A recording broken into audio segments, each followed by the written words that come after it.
Hi guys, and welcome to week 3 of the Kickstart program. Today we're mainly going to be talking about turbocharging your willpower. Now there's a little bit of homework and interaction involved today, so want you to make sure you've downloaded all the forms and things I'll put in the email and have a look at some of the stuff from last week, because we're going to be revisiting and expanding on that a little bit. Just want to check on the objectives of the program, make sure we're kind of where we want to be right now. So the goal of the program is obviously to give you the most bang for your buck changes to see results without too much sacrifice. In particular, we talked about those trigger foods and the effect that the bloating and water retention can have on your waistline and your body shape. So that is really the most bang for your buck. Next week we're going to talk about the next bang for your buck thing, which is carbohydrate content, but that's next week's topic. We want you to understand the most effective lifestyle habits, so hopefully you understand about the trigger foods a little bit and you understand a little bit about preparation and planning. Teaching you the effect of certain foods on the body and give you alternative suggestions, so especially with the cookbook, hopefully we've given you alternatives to a lot of those trigger foods, a lot of processed foods, all that sort of stuff. The next thing we want you to be is in control of positive habits, and that was to give you the freedom from cravings and hunger. So hopefully you're now feeling like you're in control of what you're eating. You're going through the day with a proactive approach to good nutrition, and you're getting the benefits of that. If you're not, then make sure you drop us a shout, make sure you get in touch, make sure you kind of post on the Facebook group or whatever's best for you, email, whatever, because we really should be there. And if not, I just want to make sure we can intervene and make sure we get you there. Hopefully we've got a bit of clarity on your goals and motivation, and then today we're going to talk about turbocharging your willpower with the overall objective of tuning into your personal lifestyle needs and implementing the positive habits you need in a realistic way. So I'm just going to talk quickly about a detox plan. And really, what is the detox plan? To be honest, you're already kind of doing it, because if you've read the article that I posted about detox in the emails the other day, most of the time detox plans are more about eliminating a lot of the foods that stress the system.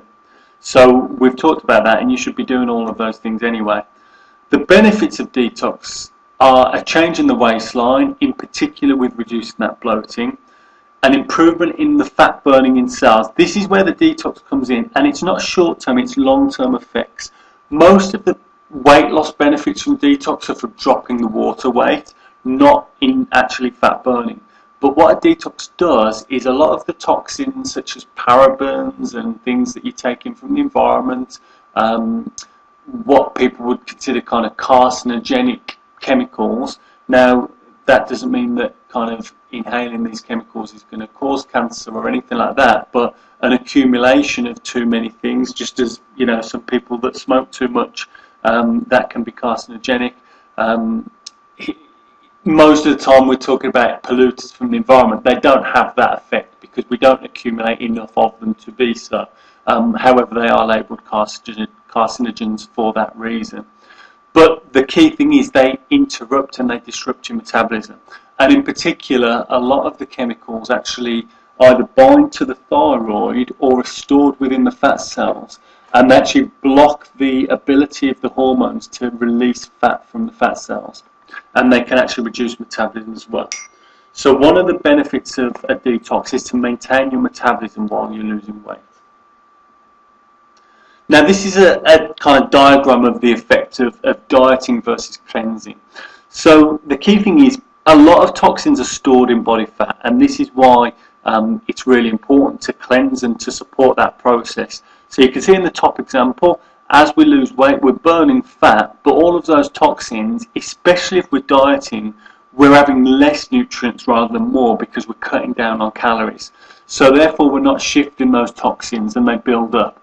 The result is they attach to the fat cells and they attach to the thyroid, and it reduces your metabolism, so we start to store the fat again so we can actually store those toxins.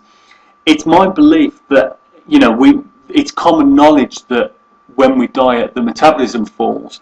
My belief is that this is one of the main reasons that this happens. The reason the metabolism drops on a diet is because of the body protecting you from some of these toxins that have been released but aren't getting moved out of the system fast enough. So I really believe that when we do a bit more of a detox or a focus on a cleanse when we're actually losing weight, we'll maintain that much more, because as you can see in the bottom example, you're actually able to clear some of these toxins because you're nourishing your body in this way.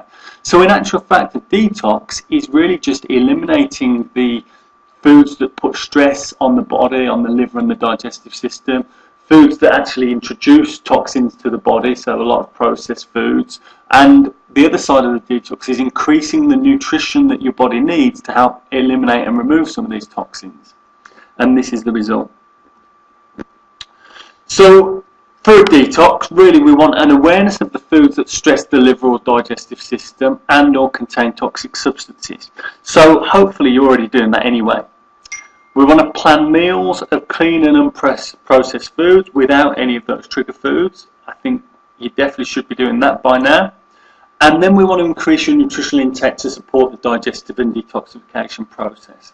So I've sent you a detox plan, and it's kind of a 2 or 3 week plan.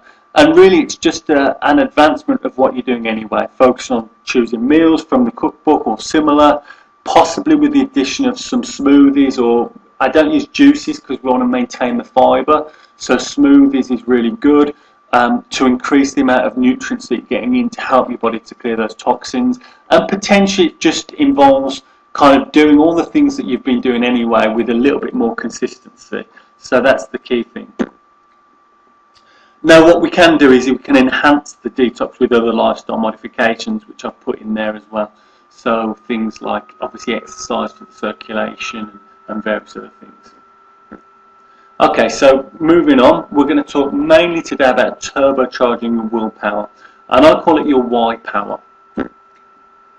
So the first thing I want you to do, you may have already done this from last week, is get your piece of paper with your goals on, or do this right now if you haven't done it already.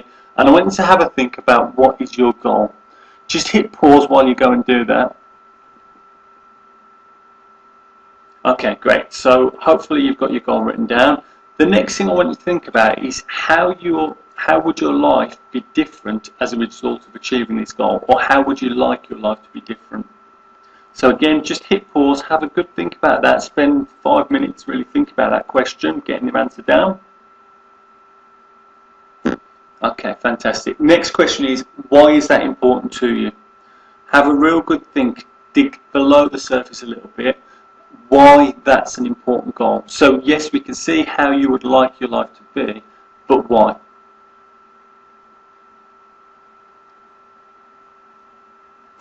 Okay. If possible, I want you to dig down even deeper. Why is that important? So again, hit pause, answer that question, come back in a few minutes.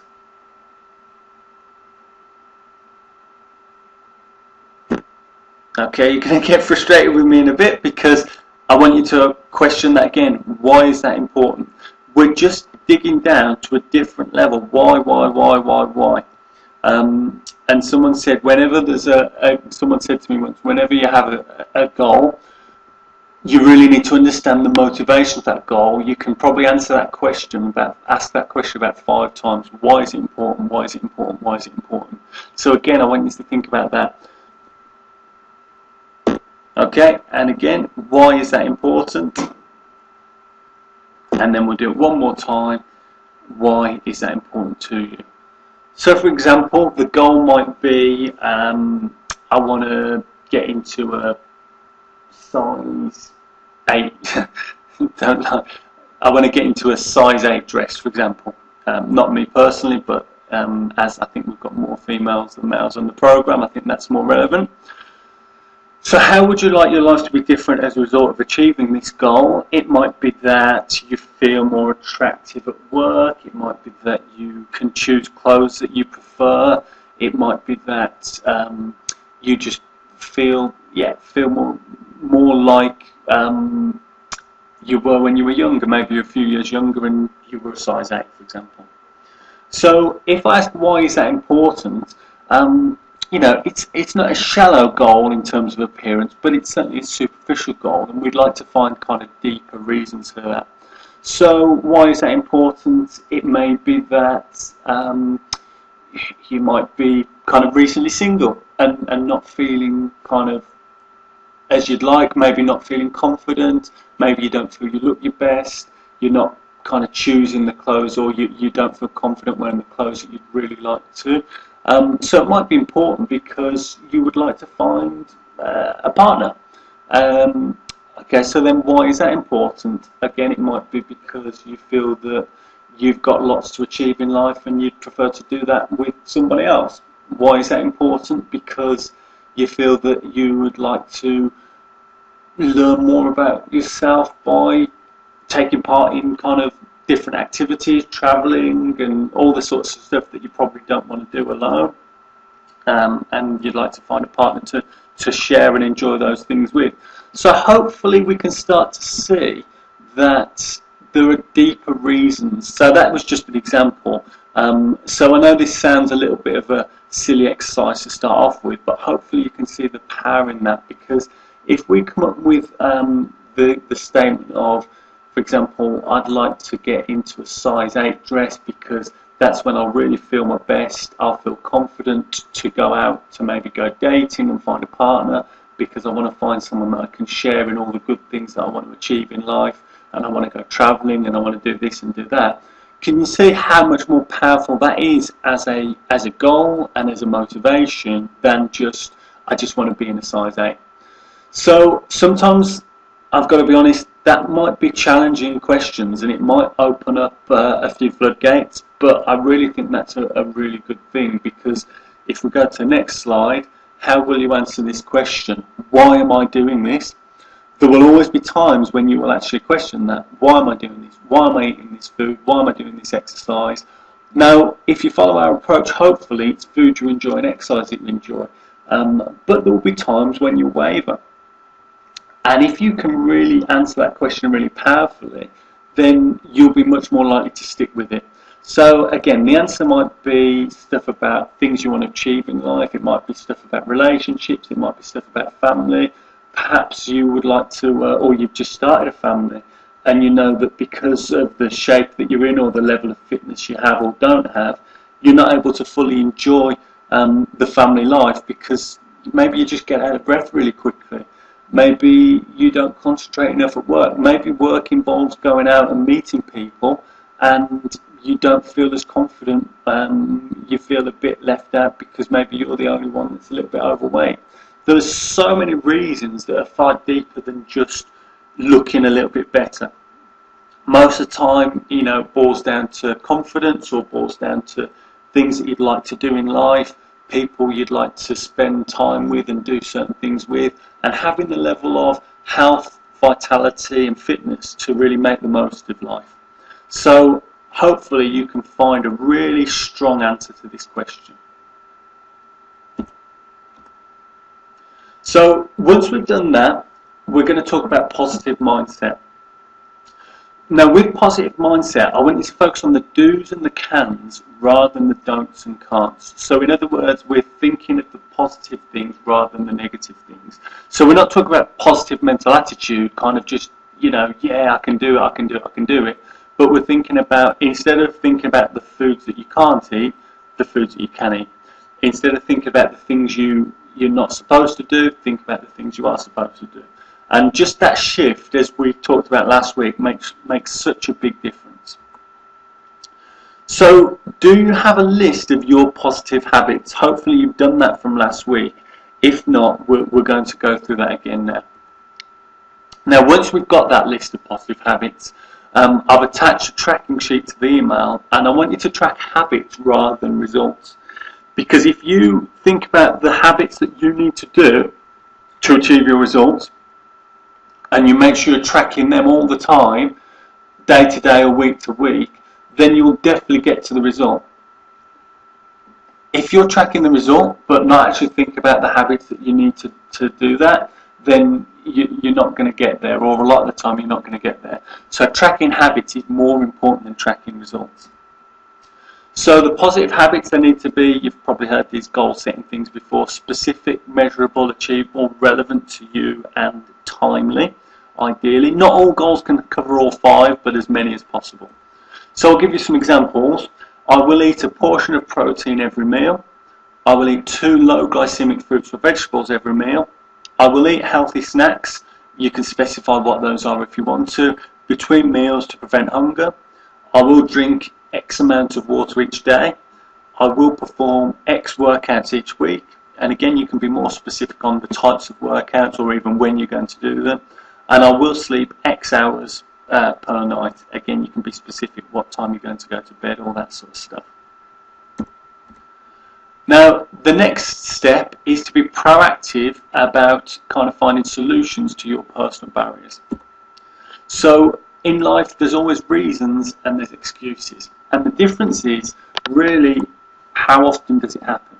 So if you go to work today and something completely unavoidable happens, then it's perfectly reasonable that that might put you off guard a little bit. And depending on your willpower, you may kind of succumb to a bit of an unhealthy snack, or you might skip your workout because you just have to work late and there's no way around it. That's fine. But if it happens 2 or 3 times a week, or in a very short space of time it keeps happening, then it's now becoming an excuse because you've not incorporated it into your lifestyle. You've not considered that this kind of reason has kept coming up, therefore I need to find a way around it. Now that doesn't mean that that can be overcome, but for example, if there's a specific project on at work and you have to work late regularly and you don't recognise that and perhaps switch your workouts to the morning or switch your workouts to lunchtime, or just get out and do a bit more walking because you know you can't get out for your workout. You have to find some way around the situation and make sure that it's not an excuse, because if the same thing keeps happening and you don't find a way to overcome it, or you don't find a compromise for it, then it is now an excuse. So think about your most common barriers. What are the things that are kind of regular kind of barriers to you? And then think about what the solutions to those are. Because if you're not thinking about solutions to your common things, if you're just kind of waking up and hoping to get by each day, then you're not being proactive and your chances of succeeding are going to be reduced. So here's an example. If you're rushed in the morning, these are all sorts of things you could do. Now, you may not be able to do all of these. You might be able to do some, but it's just something to kind of stimulate your thinking. And the point is, there is always a solution. You do have to be prepared to work on it, and you do have to be prepared to maybe get outside of the comfort zone a little bit. But some examples would be, well, if you go to bed 15 minutes earlier, then you can get up 15 minutes earlier in the morning, and that might give you that time to prepare in the morning. You could certainly plan 4 to 5 go-to breakfasts that you know that you can do very quickly. So it might be, for example, the banana omelette in the cookbook or something like that, that you know only takes a few minutes. Now, part of those go-to breakfasts might be smoothies, or you might just say, right, every morning, just because I know it's the quickest and easiest thing, I'm going to have a smoothie. And I need to set out all my ingredients the night before, and then when I get up, it's going to take me 5 minutes, and I can even take it and drink it on the way to work. Some people, like myself, can eat anything for breakfast, and therefore having some leftovers for breakfast is really good. So make a little bit extra of your evening meal and just have that for breakfast. Or another one is have finger foods that you can eat when you get to work. So it might be slices of cold meat, for example. Might be at the weekend you might cut up a load of cucumber and carrot sticks and stuff like that, and you could just eat those for breakfast when you get to work. Maybe peppers as well. Think about the kind of continental type breakfast that you can get with kind of ham and some vegetables. Another one, if you can eat anything in the morning, is to put the slow cooker on overnight. Generally then by the time you wake up it will be ready and you can just eat straight away. Now another barrier might be that you travel a lot for work. So here are some of the solutions for that.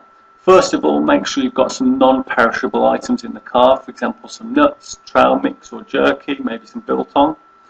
Another option is to keep protein powder, water and a clean shaker in the car. So if you do miss a meal or you're on the road and can't find anywhere to eat, you can just mix yourself up a protein shake. I would generally also use some greens, some wellness greens in there to make sure you're getting the vitamins and minerals that you want.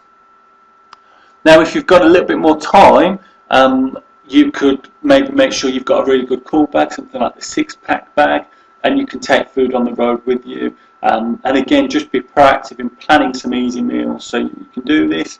And then, of course, you should plan your journey in advance. So if you know whereabouts you're going, if you're in a hotel, for example, you might phone up and see what they serve in the restaurant. You might see what shops are around. Is there a supermarket nearby? Just plan. If ever you're going to be kind of uncertain of your food arrangements, make sure you do a little bit of planning so that you're in control. Remember, this is all about being in control rather than being reactive to being in situations that we're not in control of. Okay, so the next step is mental preparation. So we want to plan and prepare for the week or the day ahead. And I always talk about kind of the ideal average day. We're not planning the perfect day because that just isn't going to happen. But what we might be doing is thinking about what is going to come up tomorrow, what's going to happen, and how we're going to overcome that. So we recognise obstacles and we plan solutions. So what we think about is visualising your day and the challenges you will face. And imagine yourself making the correct choices at difficult times. An example might be eating a healthy snack when the biscuits come out. It might be ordering at a restaurant. So it's kind of not necessarily mental preparation, but if you know you're eating out for lunch, then have a look online at the menu and choose what you're going to order in advance so that when it comes to it, you're not making a snap decision. You've already thought about it, because the chances are when you do get to lunch, you'll probably be being hungry, and making decisions when you're hungry tend to be less good choices than if you've already made that decision. So there's a real power of visualization. And there was a study on basketball, and they took 3 groups of random students, and they got them either doing 20 minutes of practice of free throws, or 20 minutes of visualizing practice of free throws, or 20 minutes of nothing. They just didn't do any practice or visualization. And there was actually a 23% increase in performance of the free throw when the group only visualized doing it. So when they were retested, they'd increased their performance by 23%. Now, those that actually spent 20 minutes actually practicing free throws, they only improved 24%. So what happens is, when we visualize doing something, the brain's pathways fire. Now, this could be a physical task like a basketball free throw, but it could also be a mental task. It could also be the process of saying no to something that you don't want, saying no to someone that is always asking stuff of you when you don't have the heart to do it. But actually visualizing going through that process in your head makes it a lot easier when the time comes, because the brain's already fired that kind of neural pathway. So it's easier to make positive choices when you've already practiced them. So visualizing your end result can make you desire the goal more, and this strengthens your resolve. So not only do we visualize kind of the day ahead or the next day, but we also visualize the end results, and this can strengthen that desire to make sure we do the things we need to do to achieve the goal. So I really want you to focus on trying some visualization, especially when you've got some tricky days ahead. If you're out, if you've got meetings, stuff like that, really try and plan out the day in your head. And the chances are it won't always go to plan, but because you've thought about it in advance, you're more likely to be in a better position to make better choices and stay in control of those choices. Okay, so just finishing off with some homework. First of all, make sure you've completed your barriers and make sure you've planned out your positive habits. Once you've done that, write out your habit tracker and pin it to the fridge so you can cross it off every day or every week, whatever works best for you. Then when we've done that, I want you to spend some time visualizing the day ahead. So every morning or every night before you go to bed, just visualize the day ahead and how you will navigate it successfully. On top of that, if you get a chance each night, spend time visualizing your end result. Okay, so that's this week, guys. If you put all those things into practice, I promise you it will significantly strengthen your willpower and your resolve, and you'll find yourself falling off the wagon much less often, and you'll feel even more in control than you were before, which after all is the aim of the game. Just a quick one on next week. Unfortunately, again, we've been rescheduled by the parish council, so there is something on Tuesday. So unfortunately, we're back to Monday again. So Monday, February the 2nd at 6:30. So hopefully we'll see you then, guys. Thanks for listening. See you next week.